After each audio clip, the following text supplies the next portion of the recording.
नमस्कार मंडळी. हा व्हिडिओ श्री बावतीस पेडीकर ह्यांच्या सौजन्याने तयार केला आहे.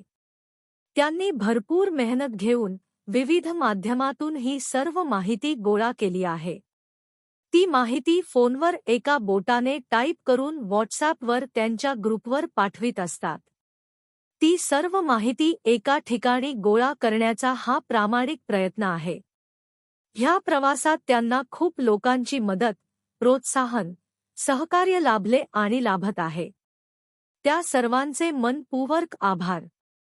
त्यांना लहानपणापासून वाचन व लिखाणाची खूप आवड आहे. लिखाण शैली, शब्द मांडणी त्यांची आहे. ते कुणी मोठे इतिहासकार किंवा साहित्यिक नाहीत. त्यांची भाषा शैली साधी, सरळ आणि सोपी आहे. काही माहिती चूक वाटल्यास, कुणाला आवडत नसल्यास, काही आक्षेप असल्यास जरूर कळवा. कुणालाही दुखावण्याचा इथे आमचा उद्देश नाही. 25 जुलै 2024. भावपूर्ण श्रद्धांजली. Reverend father Francis Lawrence Dibrito, Jeladi, Vatar, Nandakhal. जन्म 4 डिसेंबर 1943. गुरुदीक्षा 23 डिसेंबर 1972. मृत्यू 25 जुलै 2024. अखिल भारतीय मराठी साहित्य संमेलनाचे माजी अध्यक्ष, सुप्रसिद्ध साहित्यिक, हरित वसई चळवळीचे प्रमुख नेते, सुबोध बायबलकार, उत्तम प्रवचनकार, रेव्हरंड फादर फ्रान्सिस दिब्रिटो यांचे आज 25 जुलै 2024 रोजी निधन झाले आहे. त्यांना भावपूर्ण आदरांजली अर्पण करत असताना त्यांच्या 80व्या वाढदिवसानिमित्त लिहिलेला लेख येथे पुन्हा देत आहोत. वसई धर्मप्रांतातील नंदाखाल धर्मग्रामातील जेलाडी गावात लॉरेन्स दिब्रिटो उर्फ लोया दिब्रिट यांचे मोठे कुटुंब. लोया दिब्रिट यांना एकूण 6 अपत्ये. पास्कोल उर्फ बाबू, आलेस उर्फ नाना, ऑगस्टीन उर्फ काका, अजेलिनाबाय रुमाव, फादर रेमंड रुमाव यांच्या मातोश्री, मरसुबाय रॉड्रिग्ज व फादर फ्रान्सिस दिब्रिटो उर्फ तात्या फादर. हे शेंडेफळ. फादर फ्रान्सिस लॉरेन्स दिब्रिटो यांचा जन्म 4 डिसेंबर 1943. सर्वात ज्येष्ठ पास्को उर्फ बाबूचा जन्म 2 मे 1922. एकत्र मोठे कुटुंब. फादर फ्रान्सिस दिब्रिटो हे शाळेत इयत्ता 9वी मध्ये असताना त्यांचे वडील लोय दिब्रिट यांचे 9 जुलै 1960 रोजी निधन झाले. तसेच पास्को उर्फ बाबू यांचे 10 जून 2006 रोजी तर आलेस उर्फ नाना यांचे 7 ऑगस्ट 2013 रोजी निधन झाले. त्या अगोदर त्यांची बहीण अजेलिना रुमाव हिचे 13 फेब्रुवारी 1970 रोजी दुःखद निधन झाले. त्या सर्वांना भावपूर्ण आदरांजली अर्पण करतो. त्यावेळी त्यांच्या घरची परिस्थिती बेताचीच. शेती बागायती जमीन करणारे. दुधाचा धंदा होता. पास्को बाबा आणि आलेस नाना हे सामाजिक कार्यकर्ते होते. आपल्या परिसरात 1958च्या अगोदर विरार ते नंदाखाल, उंबरगोठण, सतपळा एसटी बस सेवा नव्हती. त्यावेळी पास्को दिब्रिट व वितू रुमाव यांनी पुढाकार घेऊन वसईच्या पॉलिकॉर्प कुटिन्हो यांच्याशी संपर्क साधून वरपर्यंत हालचाली करून एसटी बस सेवा सुरू झाली. पास्को दिब्रिट हे वटार ग्राम पंचायत सदस्य होते, चर्च परिष कौन्सिल सदस्य होते. तसेच अलेक्स दिब्रिटो उर्फ नाना यांनी पुढाकार घेऊन आपल्या येथील शेतक्याचा भाजीपाला एकत्र जमा करून दादरला विक्रीसाठी न्यायला सुरुवात केली. दादर मार्केटमध्ये गाळे घेऊन व्यापार सुरू केला. नंदाखाल येथील ज्येष्ठ नागरिक संघ, मिशन मित्र मंडळ स्थापन करण्यात त्यांचे मोठे योगदान होते. त्याचप्रमाणे जेलाडी आडले तळई गाव परिवाराने our lady of Nazareth community centre उभारण्यासाठी नानाचे तसेच फादर फ्रान्सिस दिब्रिटो यांचे मोलाचे मार्गदर्शन आणि सहकार्य लाभले आहे असा त्यांचा कौटुंबिक वारसा आहे. फादर फ्रान्सिस यांचे शालेय शिक्षण सेंट जोसेफ हायस्कूल, नंदाखाल येथे झाले. मार्च 1962 साली झालेल्या SSC परीक्षेत उत्तीर्ण झाल्यानंतर 21 जून 1962 रोजी मुंबई गोरेगाव येथील सेंट पायस कॉलेज सेमिनरी येथे धर्मगुरू होण्यासाठी त्यांनी प्रवेश घेतला. तेथील 10 वर्षे अभ्यास पूर्ण झाल्यानंतर त्यांनी गुरुदीक्षा घेतली. 1973 साल नंदाखाल येथील चर्चची 404 शताब्दी महोत्सव वर्ष 1972 साली सुरू झाले होते.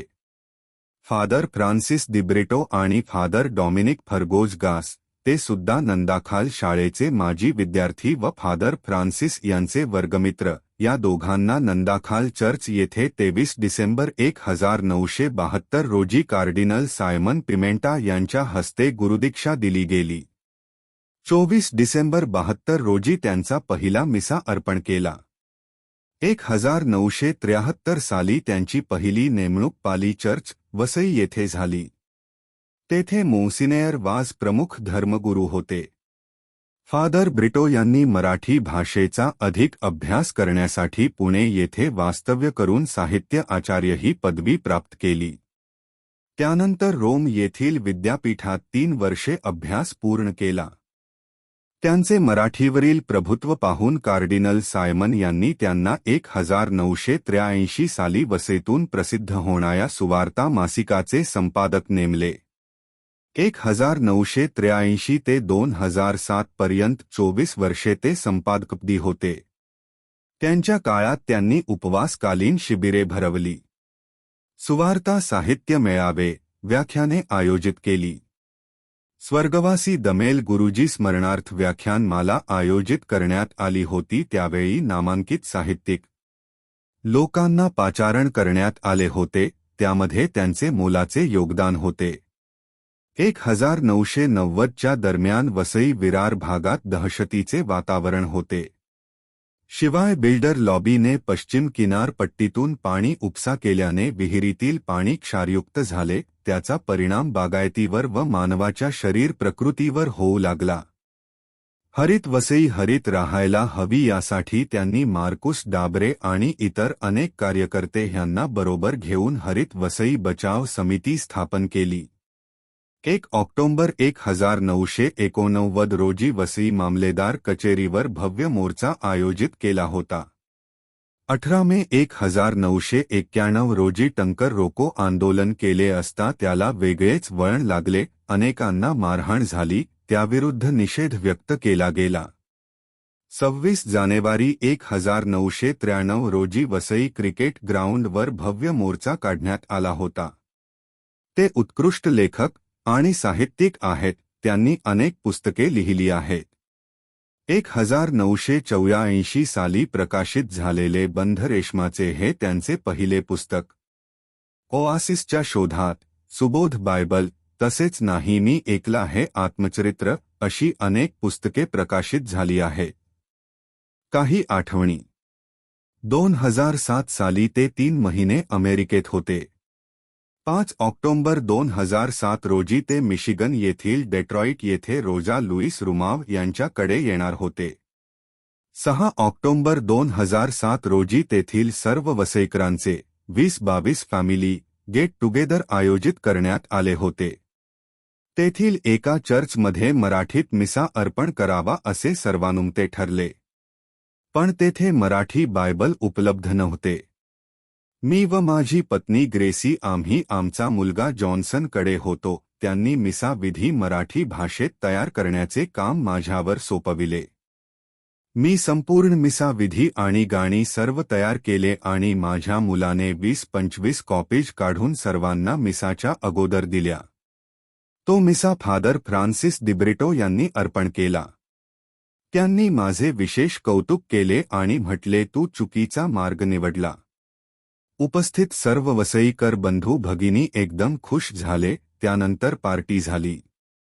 मिसाच्या अगोदर फादर फ्रान्सिस यांनी माझ्या मुलाकडे भेट दिली होती आणि दुसऱ्या दिवशी माझे वर्गमित्र लुईस ॲलेक्स लोपिस मांडलेकोल्भात यांनी फादर फ्रान्सिस दिब्रिटो आणि मला एका ठिकाणी स्थळ दर्शनासाठी नेले.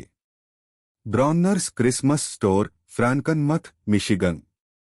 हे जगातील सर्वात मोठे ख्रिसमस स्टोअर, भव्य दिव्य, फार अवाढव्य, वर्षातील 12 महिने 24 तास 362 दिवस सुरू असते, फक्त 3 दिवस बंद असते. दरवर्षी लाखो लोक, देशी विदेशी पर्यटकांची तेथे वर्दळ असते. मी हे स्टोअर 5 वेळा पाहिले. एका दिवसात पाहून होत नाही एवढे प्रचंड मोठे आहे ते. लुईसने मला आणि फादर फ्रान्सिस दिब्रिटो यांना तेथे सुद्धा नेऊन आणले. त्यानंतरच्या दिवशी फादर फ्रान्सिस आमच्याकडे, मुलाकडे लंचला होते. आम्ही तेथील अनेक विषयावर गप्पा मारल्या. नागपूर, हेमलकासा येथे त्यांच्याबरोबर गेलो असताना बाबा आमटे, प्रकाश आमटे आणि त्यांच्या कुटुंबियांना भेटायला मिळाले. त्यांच्यामुळे मला वसईमध्ये अनेक उपक्रमात सहभागी होता आले. 3 मे 1984 रोजी नंदाखाली सुवार्ता साहित्य मेळावा आयोजित करण्यात आला होता. त्यावेळी त्यांनी विशेष अतिथी, पाहुणे, प्राध्यापक सदा खाडे, नारायण सुर्वे, शंकर वैद्य, विजा पुणेकर आणि हरिश्चंद्र, निरंजन, अनुपमा उजगरे फॅमिली या सर्वाची दुपारच्या जेवणाची सोय माझ्या घरी करण्याची संधी मला दिली होती. आम्ही आपल्या वसई संस्कृती परंपराप्रमाणे सर्व आदरातिथ्य केल्याने सर्व पाहुणे एकदम खुश झाले होते. त्यांनी फादर फ्रान्सिस दिब्रिटोकडे तसे सांगितले. फादरांनी माझे विशेष कौतुक केले आणि आभार सुद्धा मानले. 2020 साली 93व्या अखिल भारतीय मराठी साहित्य संमेलनाच्या अध्यक्षपदी फादर फ्रान्सिस लॉरेन्स दिब्रिटो यांची निवड झाली होती. तमाम वसईकरासाठी तो एक बहुमान होता.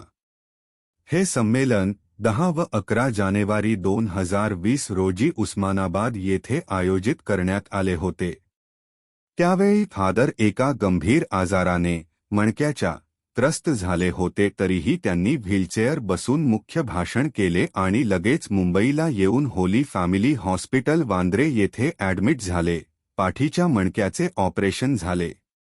अनेक उपचार झाले. त्यांच्या कुटुंबीय आणि नातलग यांनी त्यांची विशेष काळजी घेतली. फादर बरे झाले आणि नेहमीची कामे करू लागले.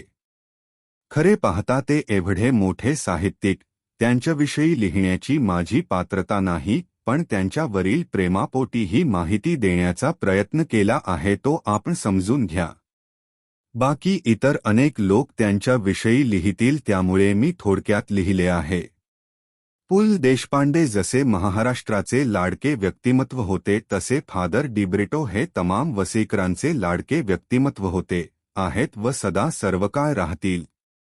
आज त्यांचे ह्या पृथ्वीतलावरचे मिशन कार्य संपले. ते देवराजाकडे निघाले. आपणा सर्वातर्फे त्यास प्रेमपूर्वक श्रद्धांजली. प्रभू परमेश्वर त्यांना स्वर्गीय सुख बहाल करो हीच प्रार्थना. बावतीस पेडीकर, नंदाखाल, वसई.